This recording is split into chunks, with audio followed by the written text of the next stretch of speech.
If there's been an increase, it's only marginal. We've perhaps moved an inch closer to reality, but there's still a mile to go. Occasional bursts of traffic, but nothing close to what it should be on this busy arterial route into central London. And most of the buses which have been passing me by have been mostly empty. And as you say, there is an underground train station behind me and very few people going on there. But in reality, this is a limited ending of the lockdown, or not even anything close to an ending.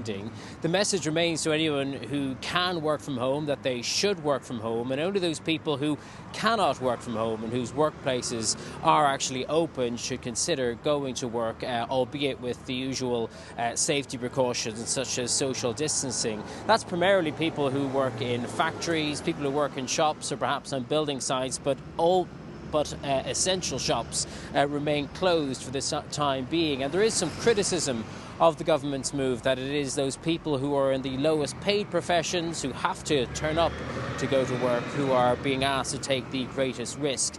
The advice remains to avoid public transport if you can. It's very difficult in a big congested city such as London, and indeed here the public transport network is operating at a mere fraction of its normal capacity. There are concerns there too about the implications that would have for social distancing if underground trains become too busy. And at a time when we are focusing on returning to work, the government's focus too is on keeping people, well, away from work, or certainly in employment. We heard there from the Chancellor Rishi Sunak talking about the extension to the government's furlough scheme. The subsidising of private employees' wages is going to continue for an extra 4 months, although only one of those extra months will be at a full subsidy. After August, employers will be asked to pay a share of the employees' wages. It will all come at an enormous cost to the government, but already today, or also today, we've had an indication of the economic cost so far. Economic growth figures for the first quarter of this year: GDP down 2%